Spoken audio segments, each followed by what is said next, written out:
तो आइए स्टूडेंट, स्वागत है आप सभी का विजय स्टडी पॉइंट में। आज हम सभी क्लास 10th का चैप्टर 1 को फुल एक्सप्लेन के जरिए आप लोगों को मैं बताऊंगा। और ये चैप्टर है डॉक्टर भीमराव अंबेडकर के द्वारा लिखा गया श्रम विभाजन और जाति प्रथा। ठीक है बच्चों, यानी कि श्रम विभाजन और जाति प्रथा जो कि डॉक्टर भीमराव अंबेडकर, ये देखिए डॉक्टर भीमराव अंबेडकर के द्वारा लिखा गया है। मैं इसके फुल स्टोरी को लाइन बाय लाइन एक्सप्लेन करूंगा। अगर आपको अच्छा लगेगा ये वीडियो तो आप जरूर चैनल को सब्सक्राइब कर लीजिएगा। ठीक है, तो आइए हम लोग स्टार्ट करते हैं। आइए चैप्टर देखिए। सबसे पहले हम सभी डॉक्टर भीमराव अंबेडकर के जीवनी के बारे में हम लोग पढ़ेंगे। ठीक है बच्चों, तो आइए देखते हैं। देखिए बच्चों, यहाँ क्या दिया गया है कि बाबा साहेब भीमराव अंबेडकर का जन्म 14 अप्रैल 1891 ईस्वी में महू मध्य प्रदेश में एक दलित परिवार में हुआ था। ठीक है, प्रश्न बनेगा कि बाबा साहेब भीमराव अंबेडकर का जन्म कहाँ हुआ था। तो आप लोग याद रखिएगा, कहाँ हुआ था बच्चों? महू मध्य प्रदेश में हुआ था। देखिए यहाँ महू मध्य प्रदेश में, कहने का मतलब महू एक जगह है जो कि मध्य प्रदेश में पड़ता है, वहीं पर हुआ था। और वो एक किस परिवार से थे? तो वो एक दलित परिवार से थे। आप लोग को भूलना नहीं है, पूरा याद रखना है। आगे दिया गया है कि मानव मुक्ति के प्रोध बाबा साहेब अपने समय के सबसे सुपठित जनों में से एक थे। ठीक है, प्राथमिक शिक्षा के बाद, प्राथमिक शिक्षा किसको कहते हैं बच्चों? आप लोग याद रखिएगा, 1 क्लास से लेके 5 क्लास तक का जो पढ़ाई होता है ना बच्चों, उसी को हम लोग कहते हैं प्राथमिक शिक्षा। ठीक है, और 1 क्लास से 5 क्लास तक का जो विद्यालय होता है उसी को हम लोग कहते हैं प्राथमिक विद्यालय। तो याद रखिएगा, प्राथमिक शिक्षा के बाद बड़ौदा नरेश के प्रोत्साहन पर, किसके प्रोत्साहन पर? बड़ौदा नरेश। ठीक है, यहाँ देखिए ना, बड़ौदा नरेश के प्रोत्साहन पर उच्च शिक्षा के लिए, उच्च शिक्षा यानी हाई स्कूल की शिक्षा के लिए, ठीक है, उच्च शिक्षा के लिए वो कहाँ चले गए हैं बच्चों? तो न्यूयॉर्क चले गए। ठीक है, न्यूयॉर्क दिया गया है, न्यूयॉर्क चले गए, जो कि कहाँ पड़ता है बच्चों? अमेरिका पड़ता है, यानी कि वो अमेरिका चले गए। ठीक है, हाई स्कूल की शिक्षा लेने के लिए। आप सभी यहाँ देख पा रहे होंगे, ये जो है ये माननीय, यही है कौन? डॉक्टर भीमराव अम्बेडकर जी। ठीक है, यही है डॉक्टर भीमराव अम्बेडकर जी। और यहाँ पर देखिए साइड में ये देखिए, ये आप जो ये इस आकृति को देख रहे हैं यही डॉक्टर भीमराव अम्बेडकर है। और ये जो है ये सब उनके परिवार है, इसीलिए मैं इस तस्वीर को यहाँ पर चिपका रखा है ताकि आपको पूरा अच्छा तरीका से समझ में आए। ठीक है, ये यानी कि ये उनके फैमिली है। ठीक है, और ये तो आप जान ही रहे हैं, ये मैं अलग से आप लोगों के लिए लाया हूँ। तो आइए आगे देखते हैं। तो फिर से एक बार कि उच्च शिक्षा के लिए वो कहाँ चले गए बच्चों? न्यूयॉर्क चले गए, ये जो अमेरिका में पड़ता है। फिर वहां से लंदन गए, कहाँ गए? लंदन। ठीक है, लंदन से आप लोग को बच्चों एक सॉन्ग याद आता होगा। ठीक है, तो हटाइए वो लंदन, पता नहीं आपको याद आया कि नहीं। वो कहाँ चले गए? लंदन चले गए, लंदन यानी इंग्लैंड चले गए। ठीक है, इंग्लैंड, इंग्लैंड गए। उन्होंने संस्कृत का धार्मिक, संस्कृत का देखिए उन्होंने संस्कृत का धार्मिक, पौराणिक और पूरा वैदिक वांग्मय अनुवाद के जरिए पढ़ा। ठीक है, देखिए सभी कुछ पढ़े वो अनुवाद के जरिए, किसके जरिए? अनुवाद के जरिए पढ़ा पढ़ा। और ऐतिहासिक सामाजिक क्षेत्र में अनेक मौलिक स्थापनाएं प्रस्तुत की। ठीक है बच्चों, अनेक मौलिक स्थापनाएं प्रस्तुत की। सब मिलाकर वे इतिहास मीमांसक, विविधता, अर्थशास्त्री, समाजशास्त्री, शिक्षाविद तथा धर्म दर्शन के व्याख्याता बनकर उभरे। बच्चों देखिए ये कितना कितना चीज पढ़े और कितना जो है कि क्या क्या बन के ये उभरे। सोचिए, अर्थशास्त्र पढ़ के हुए अर्थशास्त्री भी बने, समाज शास्त्र पढ़ के समाज शास्त्री भी बने, शिक्षाविद तथा धर्म दर्शन के व्याख्याता। बच्चों सोचिए, धर्म दर्शक के व्याख्याता बनकर उभरे, मामूली नहीं है बच्चों। हम लोग इतना कर भी नहीं पाएंगे जो कि हमारे डॉक्टर भीमराव अम्बेडकर जी करके रखे हैं। तो जल्द से जल्द बच्चों चैनल को सब्सक्राइब कर लीजिए। और आपको इसी तरह का चैप्टर वाइज चैप्टर, हर एक चैप्टर बच्चों, हिंदी, इंग्लिश, गणित से लेके हर एक सब्जेक्ट का आपको पूरा जो है कि वीडियो मिलेगा। वीडियो के बाद आपको प्रश्न उत्तर भी देखने को मिलेगा। सिर्फ आपको मेरा चैनल सब्सक्राइब करना है और मन लगा के पढ़ते चलिए, मैं आपसे 1 रुपये भी चार्ज नहीं करूंगा। आगे दिया गया है बच्चों, स्वदेश में, स्व मने क्या होता है? अपना, स्व मने अपना, देश मने देश, यानी कि अपना देश में। स्वदेश में कुछ समय उन्होंने वकालत भी की।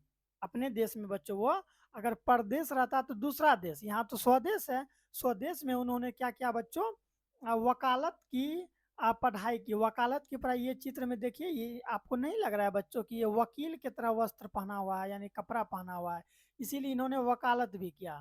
ठीक है, तो इसीलिए वो अक्सर उसी टाइप का कपड़ा पहना करते थे। आइए देखते हैं, वकालत भी किया। ठीक है, पूछेंगे, ये प्रश्न बन सकता है कि डॉक्टर भीमराव अम्बेडकर जी कहाँ से जो है कि वकालत का शिक्षा लिए, तो स्वदेश यानी कि अपना देश से ही लिए थे। आगे दिया गया है कि समाज और राजनीतिक में बेहद सक्रिय भूमिका निभाते हुए, बहुत देखिए यहाँ क्या दिया है, समाज और राजनीतिक में, समाज में भी और राजनीतिक, राजनीतिक बोलेगा तो आप लोग समझ जाएंगे, ये मुखिया, सरपंच, प्रधानमंत्री सब नहीं होता है, नेता सब, वही सब राजनीतिक में आता है। और समाज तो आप लोग जान ही रहे हैं बच्चों, गांव। ठीक है, तो वही यहाँ पर दिया गया है कि समाज और राजनीतिक में बेहद सक्रिय, बेहद सक्रिय, यहाँ देखिए ना, बेहद सक्रिय। ठीक है, बेहद सक्रिय भूमिका निभाते हुए उन्होंने अछूतो, अछूत समझते हैं ना, जिसको छू देने पर हम लोग अछूत हो जाते हैं, ऐसा मान्यता, लेकिन ऐसा कुछ होता नहीं बच्चों। ये नहीं कि हम आपको छू देंगे तो अछूत हो जाएंगे, ऐसा कोई बात नहीं। अछूतो, अछूतो स्त्रियों और मजदूरों को मानवीय मानवीय अधिकार व सम्मान दिलाने के लिए अथक संघर्ष किया। कौन किए बच्चों, डॉक्टर भीमराव अम्बेडकर। ठीक है, अथक प्रयास किए। फिर दिया है उनके चिंतन वो रचनात्मक, देखिए यहाँ उनके चिंतक वो रचनात्मक, रचनात्मकता के मुख्यतः तीन प्रेरक व्यक्ति रहे। प्रश्न बनेगा कि डॉक्टर भीमराव अंबेडकर के कुल कितने मुख्य प्रेरक रहे बच्चों, तो तीन मुख्य प्रेरक रहे। कितने मुख्य प्रेरक, तीन मुख्य प्रेरक रहे। कौन कौन बच्चों, तो सबसे पहले बुद्ध जी रहे, कौन, बुद्ध, गौतम बुद्ध, आप नाम सुने होंगे। दूसरा कबीर, और तीसरा ज्योतिबा फूले। यहाँ देखिए ज्योतिबा फूले दिया गया है। ठीक है, तो आप लोग याद रखिएगा, उनके चिंतन वो रचनात्मकता के मुख्यतः तीन प्रेरक व्यक्ति रहे। कितने प्रेरक, तीन प्रेरक व्यक्ति रहे। पहला बुद्ध, दूसरा कबीर, और ज्योतिबा फूले रहे। ठीक है, आप लोग याद रखिएगा। आगे है, फिर अगला है देखिए, भारत के संविधान निर्माता, भारत के संविधान निर्माता में उनकी महती भूमिका। ठीक है, भारत का जो ये संविधान बना है, कॉन्स्टिट्यूशन, ठीक है, ये जो हम लोग का संविधान बना है, इनके निर्माण में उनकी बहुत बड़ी भूमिका था बच्चों। ठीक है, बहुत बड़ी भूमिका, और एक निष्ठा, एक निष्ठा यानी पूरा मतलब नहीं समझे, उसी के प्रति सब कुछ कर देना। ठीक है, एक निष्ठा होकर, एक निष्ठा समर्पण के कारण ही आज उन्हें, है ना, ये देखिए, आज उन्हें भारतीय संविधान का निर्माता कहा जाता है बच्चों। किसको बच्चों, डॉक्टर भीमराव अम्बेडकर को कहा जाता है। ठीक है, और श्रद्धांजलि अर्पित करते हैं क्या बोल के, यही जो है कि डॉक्टर भीमराव अम्बेडकर जी संविधान के रचनात्मक है, और वही उनको रचना किए हैं। ठीक है, यही ना कहते हैं। यहाँ पे एक बार फिर से देख लीजिए, यहाँ नीचे, भारत के संविधान निर्माता में उनकी महती भूमिका और एक निष्ठा समर्पण के कारण ही आज उन्हें भारतीय संविधान, भारतीय संविधान का निर्माता कहकर कहकर श्रद्धांजलि अर्पित करते हैं। ठीक है बच्चों, यहाँ से करते हैं। आइए आगे देखते हैं, आगे क्या है। फिर यहाँ है कि दिसंबर दिसंबर 1956, दिसंबर 1956 ईस्वी में दिल्ली में बाबा साहेब का निधन हो गया। सोचिए,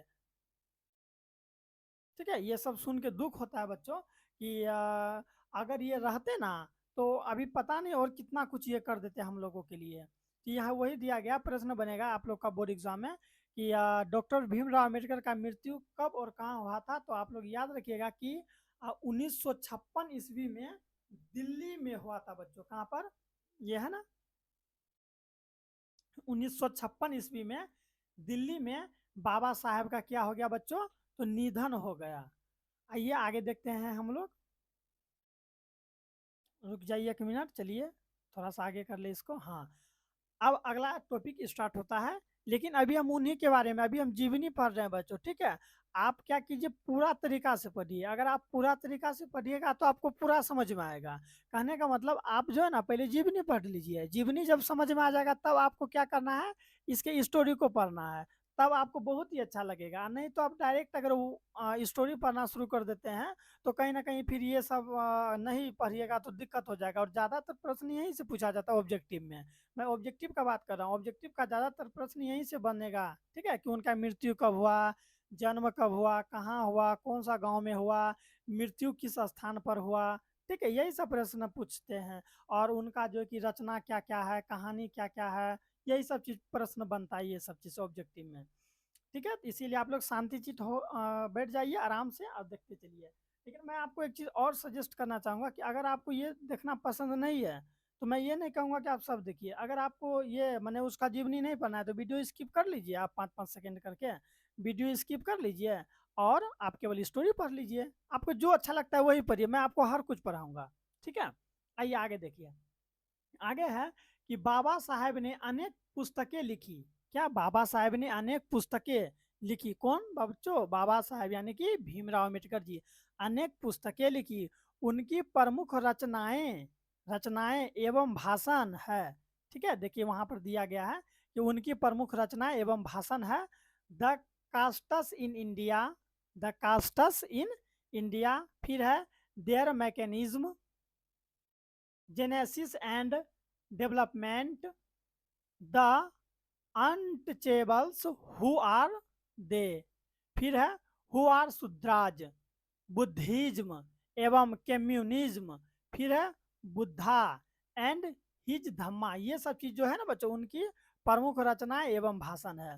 फिर आगे दिया गया है कि थाटस क्या है बच्चों? Thoughts on linguistic state, the rise and fall, rise and fall. देख रहे हैं बच्चों कैसे कैसे वो रचना, सब ये सब इंग्लिश में लिखे थे, मैं आपको बोल दूं इंग्लिश में, ठीक है?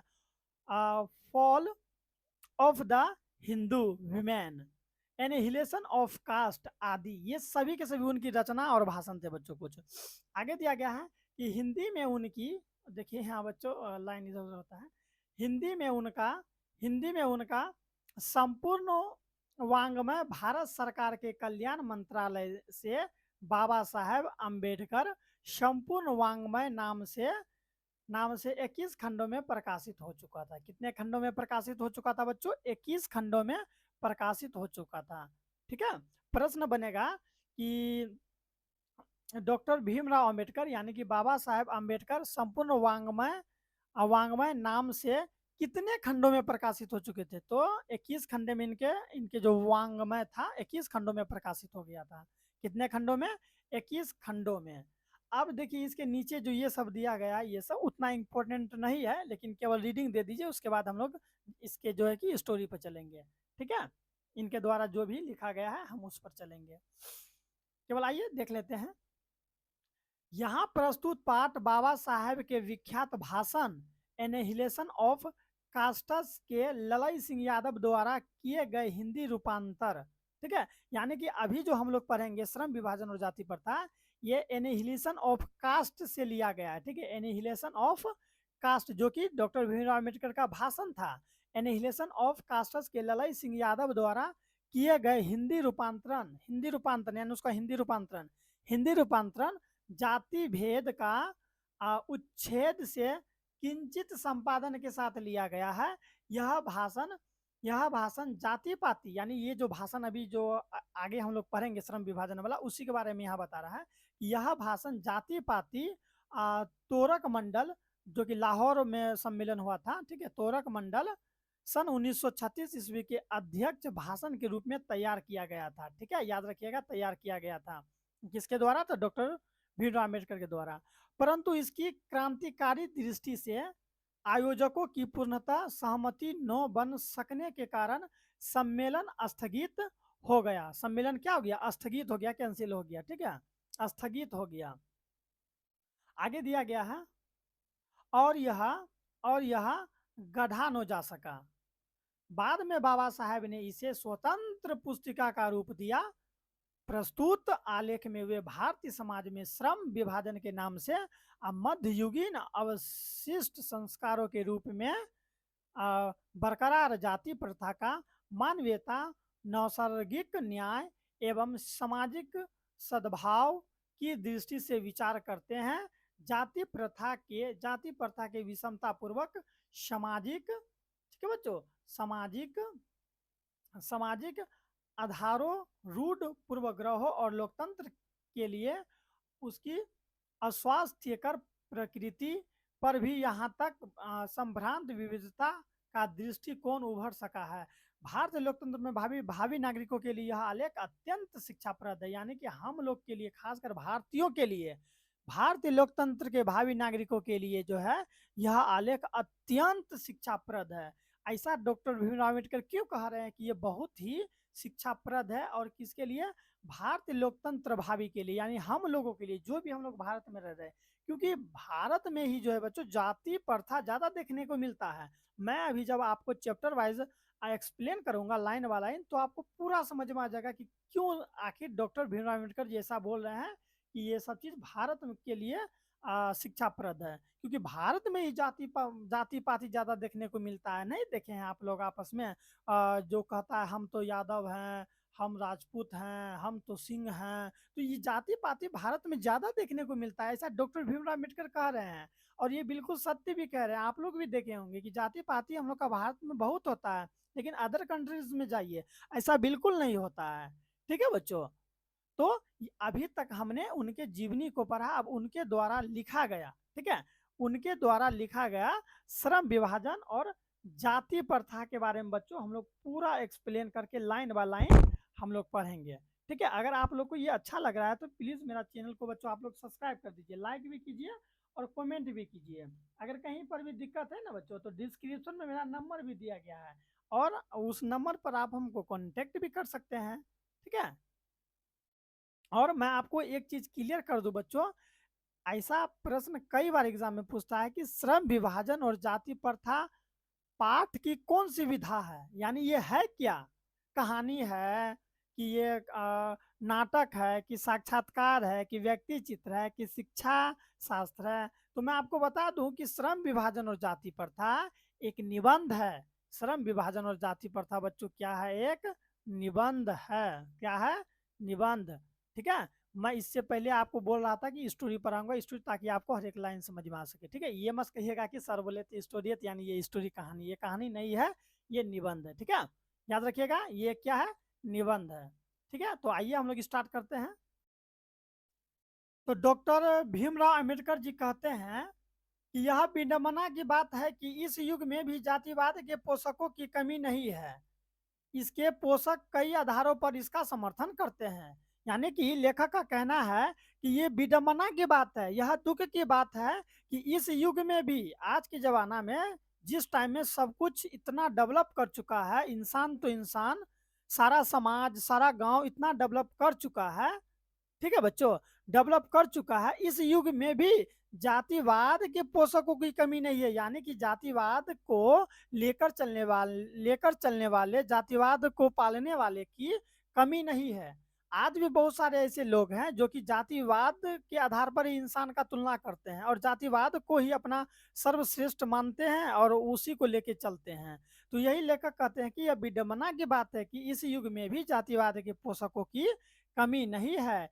इसके कई इसके पोषक कई आधारों पर इसका समर्थन करते हैं। ठीक है, जो इसको पालने वाले हैं, जातिवाद को जो पालने वाले हैं, इसके कई आधार पर इसका क्या करते हैं बच्चों? समर्थन करते हैं।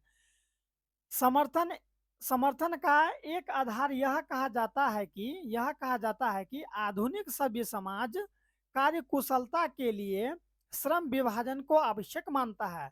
और ये जो है आधुनिक सभ्य समाज, जो अभी का समाज है, आधुनिक सभ्य समाज जो है, कार्य कुशलता के आधार पर जो जो कार्य कर रहा है, कार्य के अनुसार, काम के अनुसार, कार्य कुशलता के लिए श्रम विभाजन को आवश्यक मानता है। ठीक है बच्चों, यानी कि अगर कोई केवट का बच्चा है तो नाव खेवेगा, अगर कोई नाई का बच्चा है तो बाल ही काटेगा।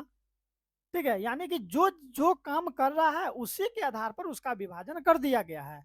अगर कोई कपड़ा धो रहा है तो वो धोबी ही होगा, फिक्स, ऐसा बांट दिया गया है यहाँ हमारे समाज में। ठीक है, जो कि बहुत ही खराब वाली बात है। ठीक है, देखते हैं आगे। और चूंकि जाति प्रथा भी श्रम विभाजन का ही दूसरा रूप है। बात भी सही है, यहाँ पर ये डॉक्टर भीमराव अम्बेडकर कह रहे हैं कि चूंकि जाति प्रथा भी श्रम विभाजन का ही दूसरा रूप है। आखिर दूसरा रूप है तब नहीं बच्चों, जो जो काम कर रहा है उसी के आधार पर उसका जाति निश्चित कर दिया गया है। अगर कोई ब्राह्मण है तो वो पूजा पाठ अगर करा रहा है तो ऑटोमेटिक वो ब्राह्मण ही होगा। ठीक है, वही इसीलिए यहाँ पर कहा गया है कि जाति प्रथा भी श्रम विभाजन का दूसरा रूप है। ठीक है, आइए आगे देखते हैं। इसके इसलिए इसमें कोई बुराई नहीं है कि इस तर्क के संबंध में पहली बात तो यह आपत्तिजनक है कि जाति प्रथा श्रम विभाजन के साथ साथ श्रमिक विभाजन का भी रूप लिए हुए है। और आज के जमाना में जो जातिवाद है, ठीक है बच्चों, जो जाति प्रथा है वो श्रम विभाजन के साथ साथ श्रमिक विभाजन का रूप ले लिया है कि नहीं लिया है। देखिए आज के जमाने में श्रमिक विभाजन का रूप जातिवाद कैसे ले लिया है। अगर मान लीजिए कि कोई नाई का बच्चा है, ठीक है, अगर कोई नाई का बच्चा है तो देखते हैं ना कि नाई का बच्चा है तो केवल बाल ही काटते रह जाएगा।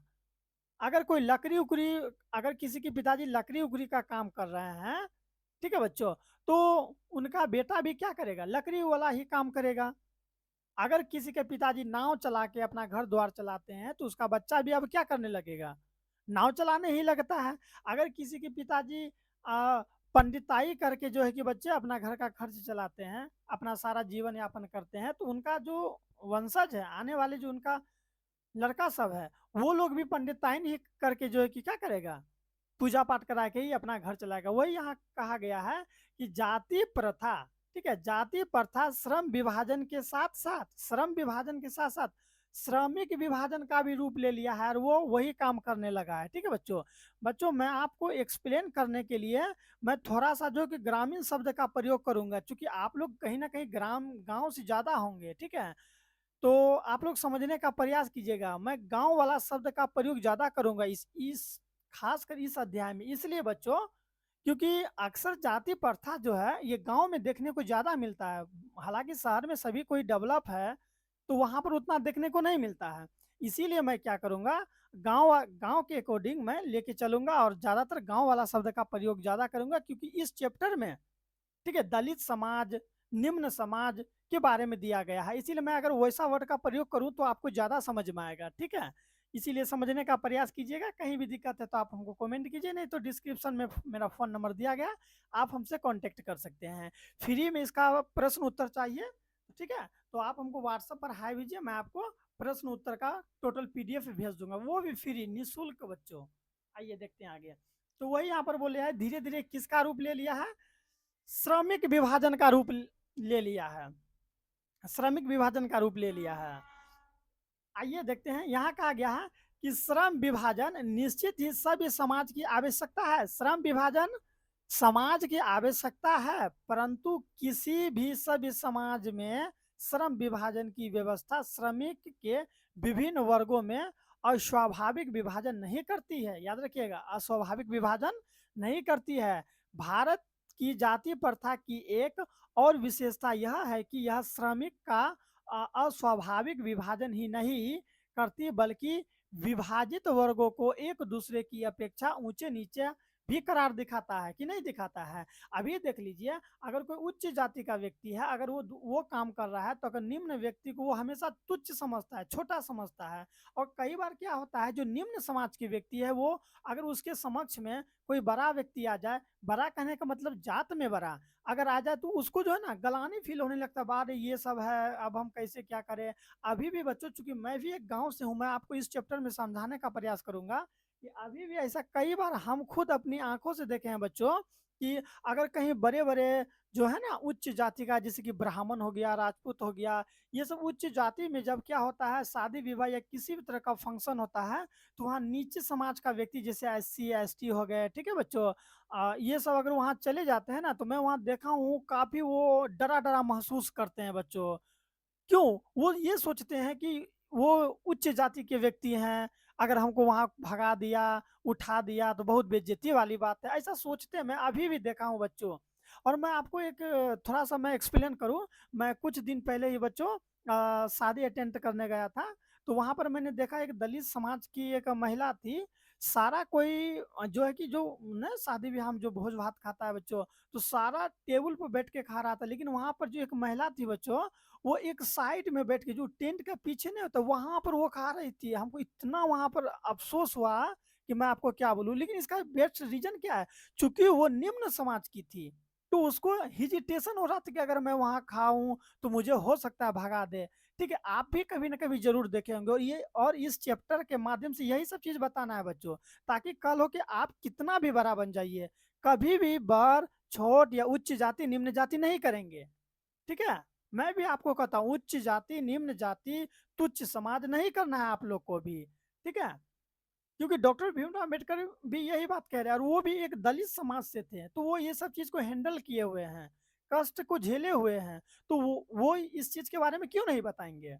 बोलिए, सही बात है ना। तो बहुत हमको उस दिन दुख आया था बच्चों, तो मैंने उसको जाके बात भी किया उनसे कि आप यहाँ क्यों खा रहे? तो बोला कि नहीं, यहाँ हमारा डर लागे है, ऐसे करके वो हमको बोली। हमको बहुत अफसोस लगा। ठीक है, तो चलिए खैर कोई बात नहीं, आइए हम लोग चैप्टर में देखते हैं। तो वही दिया है कि बल्कि विभाजन वर्गों को एक दूसरे की अपेक्षा ऊंच नीच करार देती है, जो कि विश्व के किसी भी समाज में ऐसा नहीं पाया जाता है। और बात बिल्कुल सत्य है कि आप विश्व के किसी भी समाज में जाइए, ठीक है, दुनिया के किसी भी समाज में जाइए, आपको वहां उच्च जाति निम्न जाति देखने को नहीं मिलेगा। बट यही हम लोग का क्या है, हम लोग का गांव है, समाज है, जो कि भारत देश है, यहाँ पर उच्च जाति निम्न जाति होता है, जो कि बिल्कुल गलत है, आपको मानना होगा। ठीक है बच्चों, तो वही यहाँ पर दे दिया गया है। ठीक है, समझ में आ गया पूरा? एक बार फिर से पढ़ दे क्या? आइए पढ़ देते हैं। श्रम विभाजन निश्चित ही सभी समाज की आवश्यकता है, परंतु किसी भी सभी समाज में श्रम विभाजन की व्यवस्था श्रमिक के विभिन्न वर्गों में अस्वाभाविक विभाजन नहीं करती है। भारत की जाति प्रथा की एक और विशेषता यह है कि श्रमिक यह श्रमिकों का अस्वाभाविक विभाजन ही नहीं करती, बल्कि विभाजित वर्गों को एक दूसरे की अपेक्षा ऊंच नीच भी करार देती है। बोलिए, देता है कि नहीं? ऊंच नीच करार देता है कि तुम छोटा है हम बड़ा है, हम बड़ा है तुम छोटा है, ऊंच नीच करार देती है, जो कि विश्व के किसी भी समाज में, विश्व का बात कर रहा है ये हम नहीं, डॉक्टर भीमराव अम्बेडकर खुद कह रहे हैं कि विश्व के किसी भी समाज में ऐसा नहीं होता है। ठीक है, याद रखिएगा। क्योंकि अभी मैंने आपको बोला था ना, पीछे में जब इसका जीवनी पढ़ाया था तो मैंने क्या कहा था, ये लंदन भी जा चुके हैं, न्यूयॉर्क भी जा चुके हैं, ठीक है, जो कि वहीं पर पड़ता है बच्चों, और अमेरिका भी गए हैं ये, तो वहां गए देखे समझे, तब ना कि वो इतना अच्छा जो है कि वो लिखे हैं भाषण। इसीलिए आपको ये चीज समझना होगा। मैं आपको लाइन बाय लाइन एक्सप्लेन कर रहा हूँ बच्चों, समझ में आ रहा है तो प्लीज वीडियो को जो है कि लाइक करके चैनल को सब्सक्राइब कर लिया। मैं इतना मेहनत आप लोगों के लिए ही करता हूँ बच्चों। देखिए आगे यहाँ क्या दिया है कि जाति प्रथा को यदि श्रम विभाजन मान लिया जाए तो यह स्वाभाविक विभाजन नहीं है। अगर कोई व्यक्ति जाति प्रथा को, किसको, लाइन बाय लाइन समझिए, यदि कोई व्यक्ति जाति प्रथा को, ठीक है, जिसका जो जाति है वो वही काम को करते आ रहा है, वही जाति प्रथा, जाति प्रथा को यदि कोई श्रमिक विभाजन, ठीक है, श्रमिक विभाजन मान लिया जाए तो यह स्वाभाविक विभाजन नहीं होगा। ठीक है बच्चों, ऐसा नहीं कि अगर कोई यादव है, ठीक है, वो जाति से, यादव जाति से है कि नहीं है, अगर आप उसको ये कहिएगा कि आप जिंदगी भर गाय चराइएगा, गाय का दूध से ही आपको पालन पोषण करना होगा, तो ये कहाँ से विभाजित होगा? अगर कोई नाई का बच्चा है तो क्या वो केवल बाल काट के ही अपना घर चला सकता है क्या? अगर कोई केवट का बच्चा है तो वो क्या केवल वही नाव चलाकर ही करेगा? तो अगर हम लोग ऐसा कहेंगे तो ये स्वाभाविक विभाजन नहीं है, क्योंकि हम सभी क्या करना करेंगे, अगर मान लीजिए हम ब्राह्मण है, एक बात बोलते हैं, हालांकि मैं हूं नहीं, अगर हम ब्राह्मण है, ठीक है, हमको उच्च काम करने में मन नहीं लगता है, तो क्या हम उस काम को करेंगे? हम ब्राह्मण है, हमको पूजा पाठ कराने में मन नहीं लगता है, तो क्या हम वही कराएंगे? हम दूसरा भी काम करेंगे कि नहीं करेंगे? वही यहाँ पर दिया गया है कि जाति प्रथा को यदि श्रमिक विभाजन मान लिया जाए तो यह स्वाभाविक विभाजन नहीं होगा। आप ये को स्वाभाविक विभाजन नहीं है, ठीक है, क्योंकि यह मनुष्य के रुचि पर आधारित नहीं होता है। बिल्कुल सत्य लिखे हैं ये, यह मनुष्य के रुचि पर आधारित नहीं होता है, मनुष्य के रुचि पर आधारित नहीं होता है। ठीक है, अगर मैं आपको छोटा सा समझाऊं, अगर यहाँ पर अगर मैं आपको अगर समझाने का प्रयास करूं, जैसे कि मान लीजिए बच्चों कि आप हैं ठीक है बच्चों, आप निम्न जाति के हैं, ठीक है, आप एक निम्न जाति के व्यक्ति हैं, तो आप ऑटोमेटिक है कि अगर आप निम्न जाति के व्यक्ति हैं तो आप छोटा काम कीजिएगा, लेकिन आपके अंदर हर गुण है, हर कैपेसिटी है, हर क्षमता है, आप एक अच्छा काम कर सकते हैं, वो भी बेस्ट क्वालिटी में, तो आप क्या हमेशा निम्न काम ही कीजिएगा? आप तो ऑटोमेटिक बड़ा काम कीजिएगा, लेकिन आपके अंदर अच्छा काम करने का गुण है, अच्छा काम करने का एबिलिटी है, फिर भी अगर आप छोटा तुच्छ काम को कर रहे हैं तो वो आपके रुचि पर आधारित नहीं है, ठीक है, आपके रुचि पर आधारित नहीं है। अगर मान लीजिए कोई नाई का बेटा है, उसको बाल काटने में रुचि नहीं है, तो वो उस काम को क्यों करेगा? अगर आप जबरदस्ती उसको वो चीज थोप रहे हैं तो ये कहीं से भी सही नहीं है। मानते हैं कि नहीं मानते हैं? अगर मैं एज ए टीचर, मैं एक टीचर हूं, हमको पढ़ाने में अच्छा नहीं लगता है, आप हमको जबरदस्ती कहिएगा कि आप पढ़ाइए, तो ये कहाँ से उचित होगा? नहीं ना है। इसीलिए कहा गया है कि मनुष्य के रुचि पर आधारित नहीं है, ठीक है। जाति प्रथा को यदि श्रम विभाजन मान लिया जाए तो यह स्वाभाविक विभाजन नहीं होगा, यह अच्छा वाला विभाजन, स्वाभाविक वास्तविक विभाजन नहीं होगा, क्योंकि ये सब चीज मनुष्य के जो कि रुचि पर आधारित नहीं होता है। आइए आगे देखते हैं यहाँ क्या बोला है। कुशल व्यक्ति या सक्षम श्रमिक समाज का निर्माण करने के लिए यह आवश्यक है। अगर आप चाहते हैं कि कुशल व्यक्ति, ठीक है, कुशल व्यक्ति या सक्षम श्रमिक समाज का निर्माण करने के लिए यह आवश्यक है कि देखिए यहाँ थोड़ा मिस्टेक हो गया है, कि हम व्यक्तियों की क्षमता इस सीमा तक विकसित करें जिससे वह अपने पेशा या कार्य कुशलता का स्वयं चुनाव कर सके। अगर आप एक अच्छा समाज चाहते हैं, अगर आप एक अच्छा चाहते हैं कि हम लोग का समाज, हम लोग का देश, हम लोग का व्यक्ति डेवलप करे, विकास करे, तो आपको यह सोचना होगा कि जिस व्यक्ति को जो काम करना है करने दिया जाए, उसको प्रेस नहीं किया जाए स्टूडेंट, ठीक है मेरे प्यारे बच्चों, उसको प्रेस नहीं किया जाए। अगर आप प्रेस नहीं कीजिएगा तब ना मान लीजिए कि वो कोई अच्छा काम करेगा, हाँ या नहीं? वो निम्न जात होते हुए भी वो कोई अच्छा काम कर सकता है जो कि उच्च उच्च जाति के लिए है, लेकिन वो अच्छा काम कर रहा है, तो कहीं ना कहीं वो काम बहुत ही अच्छा तरीका से होगा और हम लोग का देश आगे बढ़ेगा, हाँ या नहीं बच्चों? जैसे मान लीजिए कोई निम्न, हालांकि मैं आपको एक चीज और क्लियर कर दूं कि ये पढ़ाना लिखाना एक उच्च जाति के अंतर्गत आता है, यानी कि ब्राह्मण जो समाज होता है ना, पहले के जमाना में रूल क्या था, ठीक है, कि जो ब्राह्मण समाज के व्यक्ति हैं वही पढ़ा सकते हैं, जो उच्च जाति के व्यक्ति हैं वही पढ़ा सकते हैं। शिक्षा कौन दे सकते हैं? जो उच्च समाज के लोग हैं वही केवल पढ़ा सकते हैं। अब मान लीजिए कोई निम्न जाति के लोग हैं, दलित समाज के कोई व्यक्ति है, लेकिन उसके अंदर इतना गुण है, इतना गुण है कि वो क्या गजब पढ़ा पाता है, तो देखिए है तो वो निम्न जाति का, लेकिन उसको काम कौन करने में बेस्ट लगता है?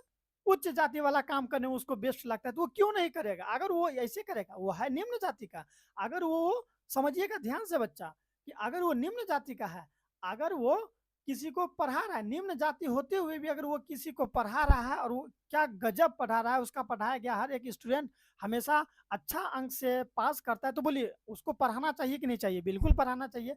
अब मान लीजिए कोई एक उच्च जाति का व्यक्ति है, ठीक है, उच्च जाति का व्यक्ति है, यानी कि ब्राह्मण का है, वो पढ़ा रहा है, लेकिन उसको पढ़ाने में बिल्कुल भी मन नहीं लगता, वो उस चीज को अच्छा से नहीं कर पाता, वो कोई दूसरा काम को कर पाता, तो क्यों ना वो उस काम को करेगा? अगर अपना रुचि के आधार पर अगर कोई व्यक्ति काम करेगा तभी हम लोग का देश, हम लोग का समाज और हर एक व्यक्ति आगे बढ़ेगा, समाज आगे बढ़ेगा, ठीक है बच्चों? देखिए आगे क्या दिया है। अगर वीडियो अच्छा लग रहा है बच्चों प्लीज लाइक जरूर कर दे, सब्सक्राइब भी करना है तो आप कीजिए, नहीं करना है तो आपकी मर्जी, ठीक है, आपको अच्छा पढ़ना है तो कर लीजिए।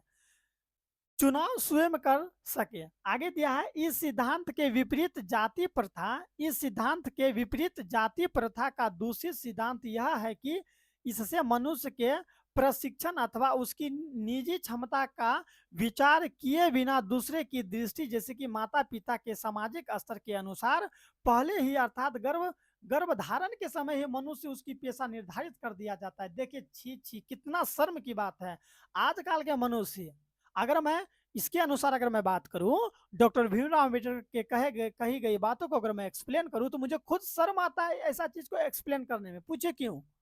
यहां पर क्या कहा गया है बोलिए आप? यहां पर कहा गया है कि इस सिद्धांत के विपरीत जाति प्रथा का दूषित, जाति प्रथा का दूषित यानी कि खराब सिद्धांत, दूषित खराब सिद्धांत यह है कि इससे मनुष्य के प्रशिक्षण अथवा उसकी निजी क्षमता का विचार किए बिना, निजी क्षमता कि उसका पर्सनली क्षमता क्या है नहीं है, इस पर हम लोग विचार तो नहीं किए, ठीक है, विचार किए बिना दूसरे के दृष्टिकोण से, जो दूसरा सोच रहा है वही हम लोग भी सोच लेते हैं, दूसरे के दृष्टिकोण से, जैसे माता पिता सामाजिक स्तर के अनुसार पहले से ही अर्थात गर्भधारण के समय से ही मनुष्य का पेशा निर्धारण कर दिया जाता है। बोलिए ऐसा होता है कि नहीं होता है? हम लोग का समाज में क्या है, अगर कोई निम्न जाति के व्यक्ति है और वो छोटा मोटा किसी का जो है कि घर में काम वगैरह करके अगर वो घर चला रहा है, तो अगर उस स्त्री के गर्भ में अगर या उस माँ के गर्भ में अगर कोई शिशु है, तो हम क्या कह देता है समाज में कि अब या जो भी बच्चा आने वाला है वो भी वही काम करेगा, यानी कि माँ के गर्भ में ही बाबू है। अब पहले ही उसका निर्धारण कर दिया गया है कि अब जो बच्चा जन्म लेगा वो यही काम करेगा। ये आप कैसे कह सकते हैं? देखिए ऐसा खुद ये कह रहे हैं, बहुत ही शर्म की बात है। जरूरी थरू है, ये जरूरी थरू है कि माँ के गर्भ में पल रहे बच्चा जो काम उसका माता पिता कर रहे हैं वही काम करेगा। जरूरी नहीं, हो सकता है वो पढ़ लिख के आईएएस बन जाए, कोई उच्च अच्छा काम करे, लेकिन हम लोग का समाज में होता क्या है, अगर कोई नीच समाज का व्यक्ति है, अगर कोई तुच्छ समाज का व्यक्ति है कि नहीं है, निम्न समाज का व्यक्ति है, तुच्छ समाज का व्यक्ति है, ठीक है, तो वो यहाँ दिया है कि गर्भधारण के समय से ही मनुष्य उसका पेशा निर्धारण कर दिया जाता है। सोचिए, यानी कि जो बच्चा अभी तक जन्म भी नहीं लिया है, उसके काम को निश्चित कर दिया जाता है कि आप जब ये बाबू जन्म लेगा तो यही काम करेगा। अगर कोई धोबी है तो उसका बच्चा जब जन्म लेगा तो धोबी ही बनेगा। अगर कोई नाई है, अगर कोई केवट है, अगर कोई बड़ही है, तो अगर उसके बच्चा होगा तो नाई का बच्चा नाई ही बनेगा, बड़ही का बच्चा बड़ही ही बनेगा, ठीक है, नाविक का बच्चा नाविक ही बनेगा। ऐसा निर्धारण कर दिया जाता है, जो कि बहुत ही गलत है, ठीक है। और ये होता क्यों है? दूसरे के दृष्टिकोण, देखिए यहाँ दे दिया दूसरे के दृष्टिकोण, इसीलिए आप लोग शिक्षित है, अभी आप लोग ऐसा कभी नहीं करेंगे। जाति प्रथा पेशों का दोषपूर्ण पूर्व निर्धारण ही नहीं करती, बल्कि मनुष्य को जीवन भर के लिए एक ही पेशे में बांध देता है, भले ही पेशा अनुपयुक्त या अपर्याप्त होने के कारण वह भूखे मर जाए। देखिए ना, देखिए कितना अच्छी वाली दुख वाली बात है, जो जाति प्रथा है ना मनुष्य को जो है ना क्या करता है, पूर्व निर्धारण नहीं करती। देखिए एक बार, जाति प्रथा पेशों का दोषपूर्ण पूर्व निर्धारण ही नहीं करती, बल्कि मनुष्य को जीवन भर के लिए एक पेशा में बांध देता है, ठीक है। कि अगर कोई केवट का बच्चा है तो वो क्या काम करेगा, वो नाव ही खेवेगा। बड़ही का है तो वो केवल क्या करेगा, लकड़ी वाला ही काम करेगा। नाई का बच्चा है तो वो केवल क्या करेगा, हाँ बाल ही काटेगा। यानी कि जिंदगी भर उसको किस में बांध देता है, जीवन भर एक ही पेशे में बांध देता है। जबकि एक ही पेशा करके क्या फायदा, बोलिए, एक ही पेशे में बांध देता है, भले ही वो भूखे मर जाए, लेकिन उसको एक ही काम करना है। ये बहुत अच्छी वाली बात है, दुख वाली बात है। अगर मान लीजिए जैसे कि अभी हाल फिलहाल में कोरोना काल आया था, तो कोई व्यक्ति एक दूसरे से संपर्क में नहीं आता था, तो मान लीजिए कि अगर कोई मान लीजिए कि व्यक्ति है जो कि बाल काटता है, तो वो नाई का बच्चा अगर बाल काट रहा है मान लीजिए, तो कोरोना काल आया था कि नहीं आया था, कोरोना काल आया था, तो उस टाइम बोलिए क्या हुआ था, उस टाइम कोई भी व्यक्ति किसी के कांटेक्ट में नहीं आ रहा था। तो जब उस टाइम कोई व्यक्ति किसी के कांटेक्ट में नहीं आ रहा था, तो नाई का घर चलाने के लिए तो पैसे की आवश्यकता है, तो क्या उस टाइम बाल वो नहीं काट रहा है किसी का, तो क्या वो भूखे नहीं है ना मरेगा ये, वो तो कहीं जाएगा दूसरा काम करने के लिए। वही चीज यहाँ पर दिया गया है कि जो भी व्यक्ति है, ठीक है, वो भले ही पैसे के अनुपयुक्त या अपर्याप्त होने के कारण वो भूखे मर जाए, लेकिन जो है कि जो व्यक्ति जिस जाति का है वो वही काम करेगा। अगर ऐसा कभी ऑप्शन मिले तो वैसा जाति जाए बोरा में, यस या नो बच्चों? हाँ, फिर से एक बार इसको हम पढ़ देते हैं, क्योंकि ये टॉपिक यहाँ बहुत इंपॉर्टेंट है कि जाति प्रथा पेशे का दोषपूर्ण पूर्व निर्धारण ही नहीं करती, बल्कि मनुष्य को जीवन भर के लिए एक पेशा में बांध देती है। जातिवाद यानी कि जाति प्रथा जीवन भर के लिए मनुष्य को एक ही पेशा में बांध देता है कि वही काम वो करेगा हमेशा, भले ही वो भूखे मर क्यों ना जाए, लेकिन जिंदगी भर वही काम करेगा। वही ना अभी हम बताएं कि कोरोना काल आ गया, व्यक्ति भूखे मर जाएगा, लेकिन वो बाल के अलावा दूसरा कुछ नहीं कर सकता है, तो ऐसा बोलिए तो कितना अति वाली बात है।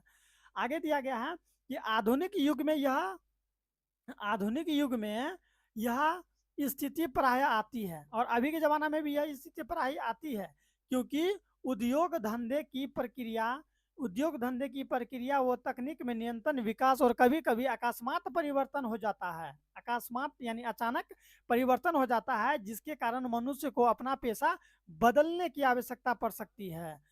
और यदि प्रतिकूल परिस्थिति में भी मनुष्य को अपना पेशा बदलने की स्वतंत्रता न हो, तो इसे वो भूखे मरने के अलावा और उसके पास क्या चारा रह जाएगा? बोलिए, सही बात है कि नहीं है? अभी भी आधुनिक युग में, यानी कि मैं इसको एक बार फिर से एक्सप्लेन करता, आधुनिक युग में, अभी के युग में यह स्थिति प्राय आती है, लगभग ये स्थिति आती ही रहती है, ठीक है? क्योंकि उद्योग धंधे की प्रक्रिया तकनीक में निरंतर विकास और कभी कभी अकस्मात परिवर्तन हो जाता है कि नहीं होता है। मान लीजिए फैक्ट्री में काम कर रहा है, काम करते करते वहाँ 100 लेबर काम कर रहा है, एक ऐसा मशीन लगाए जो कि 100 लेबर के बराबर काम कर रहा है, तो वो मजदूर को तो हटा देगा। अब मजदूर को हटा दिया तो बोलिए वो मजदूर कौन सा काम करके अपना जीवन यापन करेगा? भूखे नहीं है ना मरेगा जी, वो कोई दूसरा तो काम करेगा।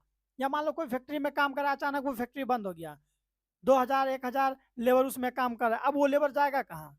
एक ही काम अगर करेगा, लेबर ही करेगा, तो क्या एक ही काम करके उसका घर चलेगा? नहीं ना चलेगा, तो दूसरा काम करेगा कि नहीं करेगा? वही यहाँ पर कहा गया डॉक्टर भीमराव अम्बेडकर के माध्यम से निरंतर विकास और कभी कभी अकस्मात परिवर्तन हो जाता है, जिसके कारण मनुष्य को अपना पेशा बदलने की आवश्यकता पड़ सकती है, ठीक है? और यदि प्रतिकूल परिस्थिति में भी मनुष्य को ऐसा पेशा बदलने की स्वतंत्रता ना हो, तो इसके लिए भूखे मरने के अलावा और वो उसके पास क्या चारा हो? अगर इतना कुछ होने के बाद भी अगर वो व्यक्ति दूसरा काम नहीं कर रहा है, अपना पेशा को नहीं बदल रहा है, तो भूखे मर, हाँ या नहीं?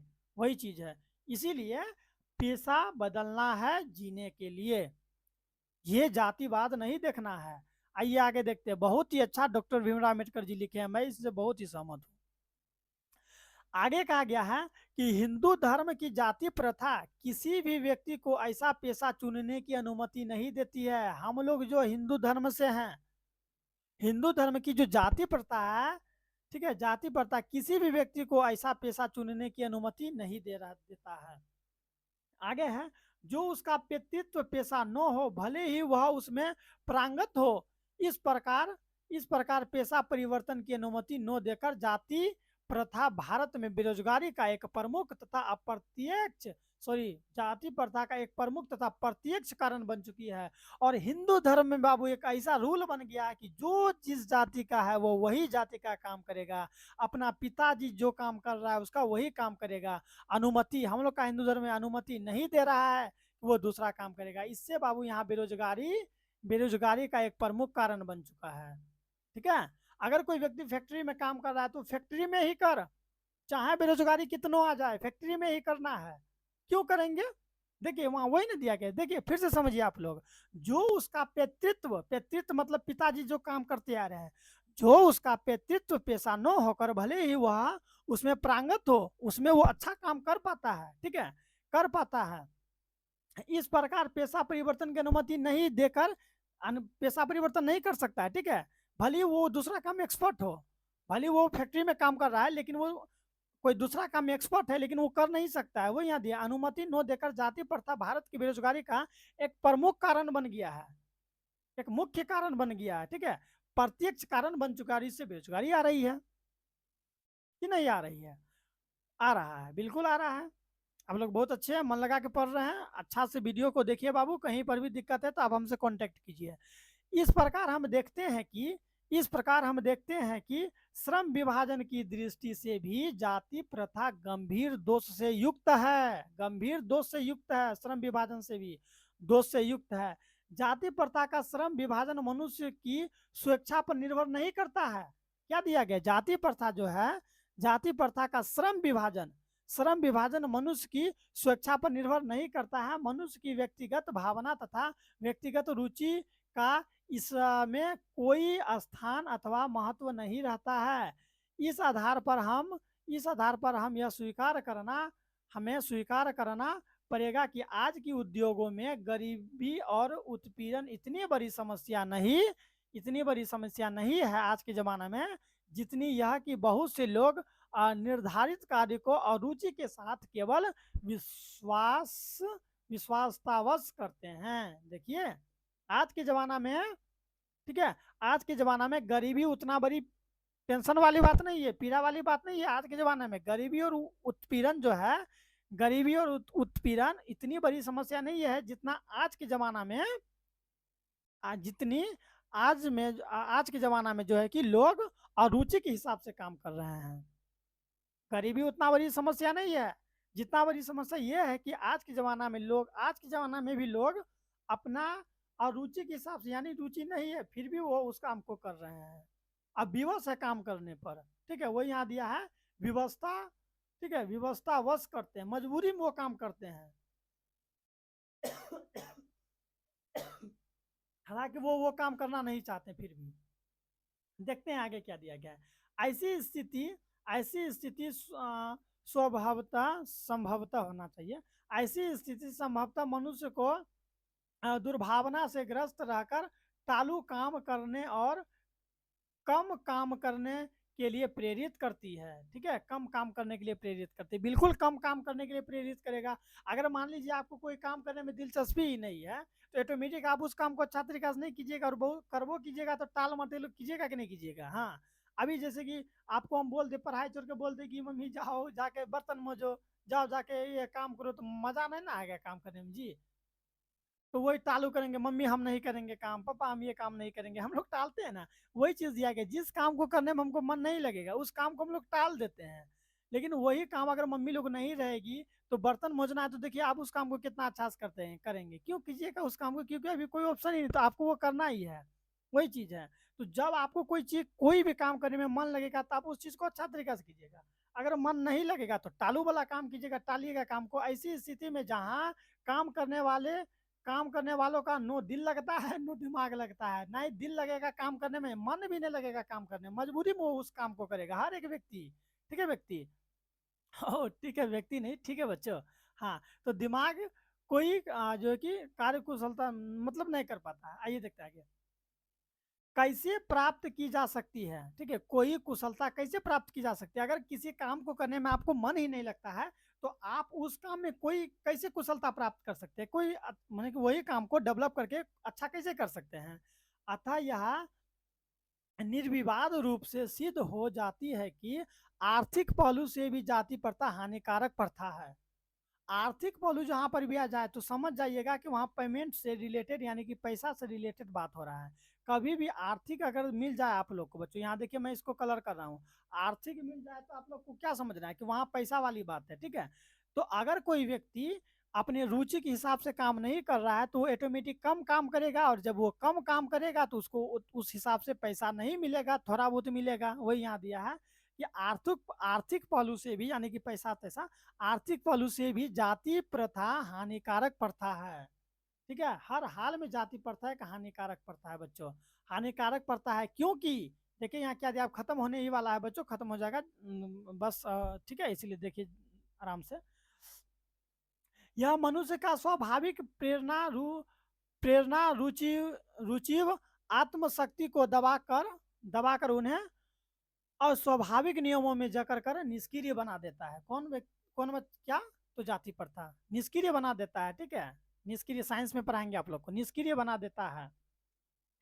अब मैं समस्या के रचनात्मक पहलू को लेता हूं। लेखक कह रहे हैं, कौन लेखक, डॉक्टर भीमराव अम्बेडकर जी कह रहे हैं कि अब मैं समस्या के रचनात्मक पहलू को लेता हूं। मेरे द्वारा जाति प्रथा की आलोचना सुनकर आप लोग मुझसे यह प्रश्न पूछना चाहेंगे कि यदि मैं जातियों के विरुद्ध हूं तो फिर मेरी दृष्टि में आदर्श समाज है क्या। लेखक कह रहे हैं कि अगर मैं जाति के विरुद्ध हूँ, जाति पाति के अगर मैं विरुद्ध हूँ तो रियल में आदर्श समाज क्या है। आदर्श का मतलब वह एक अच्छा समाज क्या है। ठीक है, आदर्श समाज क्या है, बोलिए क्या है। तो देखिए ये भीमराव अम्बेडकर जी क्या कह रहे हैं, और ये आपका क्वेश्चन भी है बच्चों। ठीक है, ये आपका क्वेश्चन भी आगे, आदर्श समाज डॉक्टर भीमराव अम्बेडकर के अनुसार आदर्श समाज क्या है, आपको एग्जाम में फंसेगा भी। ठीक है, इसीलिए आप लोग इसको अच्छा समझ लीजिए ताकि आप प्रश्न देखते ही बना पाए। आदर्श समाज क्या है, तो लेखक का कहना है कि आदर्श समाज क्या है, तो लेखक इसका खुद जवाब देते हैं कि मेरा उत्तर होगा कि मेरा आदर्श समाज स्वतंत्रता, यानी कि पूरा स्वतंत्र, समता, भातृत्व यानी कि भाई, ठीक है, भाई भाई में जो प्रेम होता है ना, वही हुआ भ्रातृत्व, ठीक है। लेखक के अनुसार आदर्श समाज एक ऐसा समाज है जिसमें कि क्या हो, स्वतंत्रता हो, समता हो, भ्रातृत्व पर आधारित होगा। किसके अनुसार? लेखक के अनुसार, ठीक है। कि मेरा उत्तर होगा कि मेरा आदर्श समाज स्वतंत्रता, समता, भ्रातृत्व पर आधारित होगा। क्या यह ठीक नहीं है? भातृत्व अथवा भाईचारे में किसी को क्या आपत्ति हो सकती है? क्या आपत्ति हो सकती है?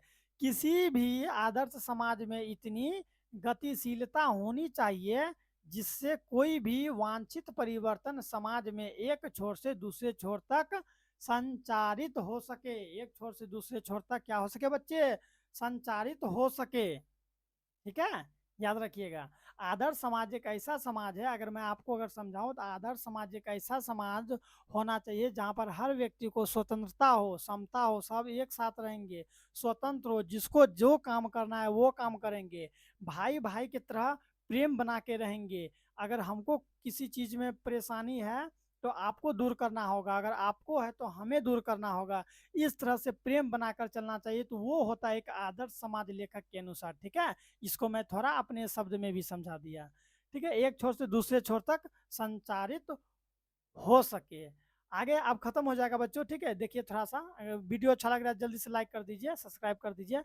ऐसे समाज में बहुविध हितों में उसका भाग होना चाहिए तथा सबको उनकी रक्षा के प्रति सजग रहना चाहिए। देखते हैं, सबको उनकी रक्षा के प्रति सजग रहना चाहिए। सामाजिक जीवन में अबाध संपर्क के अनेक साधन व अवसर उपलब्ध रहने चाहिए। तात्पर्य यह है कि दूध पानी के मिश्रण की तरह भाई का भाईचारा जो है बच्चों, दूध पानी के मिश्रण की तरह होनी चाहिए, ठीक है। हम लोग का कैसा होना चाहिए? भाई भाई का रिश्ता दूध पानी की तरह होनी चाहिए। मैं आपको बताऊंगा कि दूध पानी की तरह रिश्ता क्या होता है। दूध पानी के मिश्रण की तरह भाईचारे की यह वास्तविक रूप है, और इसी का दूसरा नाम लोकतंत्र है। क्योंकि लोकतंत्र केवल शासन की एक पद्धति ही नहीं, लोकतंत्र मूलतः सामूहिक जीवनचर्या की एक रीति तथा समाज के सम्मिलित अनुभवों को आदान प्रदान का नाम है। इसमें बच्चों बस इतना ही है। देखिए, इसमें यह आवश्यक है कि अपने साथियों के प्रति श्रद्धा व सम्मान का भाव रखे। बच्चों, हम लोगों को हमेशा आदर्श समाज में बच्चों क्या रखना चाहिए? सम्मान और श्रद्धा का भाव रखना चाहिए। एक मिनट रुक जाइए बच्चों, मैं आपको थोड़ा सा और बता देता हूँ, उसके बाद आप लोग जाइएगा। साथियों, मेरा चैप्टर खत्म हो चुका है। साथियों के प्रति श्रद्धा व सम्मान का भाव रखना चाहिए। जितना भी आप लोग का साथी है, दोस्त है, आपके समाज में है, सभी के साथ कैसा भाव रखना चाहिए? श्रद्धा का भाव, इज्जत का भाव, सम्मान कीजिए उसका, ठीक है। ऐसा भाव हम सभी को रखना चाहिए, क्योंकि यहाँ डॉक्टर भीमराव अम्बेडकर बोल दिए कि जो हम लोग का भाईचारा होगा बच्चों, भाईचारा होगा वो किसके जैसा होगा बच्चों? भाईचारा तो वो दूध और पानी के जैसा होगा बच्चों। किसके जैसा?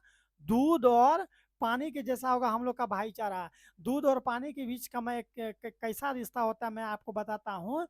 जैसा कि आप सभी को पता है कि जो बच्चों दूध है ये 50 रुपए लीटर है। दूध कितना रुपए लीटर है? 50। और पानी आपको पता है कि 20 रुपए में बहुत सभी जगह मिल जाते हैं। तो एक बार दूध बोलता है बच्चों पानी से, दूध बोलता है कि पानी से, क्या रे पानी, तुम्हारा जो है कि तुम्हारा तो जो है कि दाम ज्यादा नहीं है, तुम तो 20 रुपए में बिकते हो, मैं तो 50 रुपए में बिकता हूँ। तो पानी कहता है बात तो सही है, मैं 20 में बिकता हूँ, तुम 50 में बिकते हो, लेकिन करे क्या? तो हम दोनों दोस्ती कर लेते हैं। क्या कर लेते हैं? दोस्ती कर लेते हैं। तो दोनों दोस्ती करता है। दूध कहता है एक काम करो, तुम जो है तुम मेरे में समा जाओ, तुम मेरे में समा जाओ, मैं तुम्हारा मूल्य को वृद्धि कर दूंगा। तो ये दूध क्या करता है? पानी को अपने में मिला लेता है, और ये जो पानी 20 रुपए में बिक रहा था वो दूध के साथ बच्चों 50 रुपए में मार्केट में बिकने लगता है। कितने बिकने लगता है? 50 रुपए में। तो पानी कहता है कि ठीक है, अगर तुम मेरा मूल्य में वृद्धि कर दिया, तुम मेरा मूल्य में वृद्धि कर दिया हुआ, तुम एक समय ऐसा आएगा कि मैं भी अपना ये जो है कि कर्ज मैं तुमसे अदा करूंगा। इसलिए बच्चों जब भी हम लोग दूध को गर्म करते हैं तो खौलाते हैं, तो खौलाने से पहले दूध से जो है कि पानी निकलता है, उसके बाद दूध जलता है। तो कौन जलता है पहले? बोलिए। जब हम लोग दूध गर्म करते हैं तो पहले पानी जलता है, उसके बाद कौन जलता है? दूध। इसीलिए जब पानी दूध से निकलता है तो देखिएगा पीछे पीछे दूध का उफान आता है और बीकर से गिरने लगता है, बर्तन से गिरने लगता है। तो देखिए बच्चों, दूध और पानी का रिश्ता कितना अच्छा है। ये दूध पानी का मूल्य में वृद्धि कर दिया, और जब भी दूध को कोई जला रहा है तो पानी पहले खुद जलता है, और जब पानी जलता है तो इसके पीछे पीछे दूध भी आता है बच्चों, और बीकर से गिर जाता है, और गिर के आग को बुझाने का प्रयास करता है कि मुझे अलग नहीं करो, नहीं करो, क्योंकि हम लोग का दोस्ती ऐसा है। इसीलिए हम सभी को एक आदर्श समाज बनाने के लिए बच्चों, एक आदर्श समाज बनाने के लिए दूध पानी की तरह रिश्ता होना चाहिए, और सभी को मिल के रहना चाहिए। तो इस तरह से हम लोग का पूरा चैप्टर होता है समाप्त। डॉक्टर भीमराव अम्बेडकर की कही गई बातें काफ़ी अच्छे और मन को हरने वाला था बच्चों। तो अगर आपको ये वीडियो अच्छा लगा होगा तो चैनल को सब्सक्राइब, वीडियो को लाइक और अपने दोस्तों को शेयर करना ना भूलें। मैं अब इसका प्रश्न उत्तर करवाऊंगा नेक्स्ट वीडियो में बच्चों। सभी के सभी वीडियो आपको प्लेलिस्ट में देखने को मिल जाएगा, एक के बाद एक मैं आपको हर एक अध्याय करवाऊंगा। मैं आपको सभी चैप्टर पढ़ाऊंगा बच्चों, ठीक है। सभी सभी ऑल सब्जेक्ट आपको इस चैनल पर पढ़ने को मिलेगा, वो भी बिल्कुल फ्री, बिल्कुल फ्री। टारगेट 450 प्लस कर लीजिए बच्चों, ठीक है, क्योंकि मैं आपको हर एक चीज़ का सुविधा दूंगा।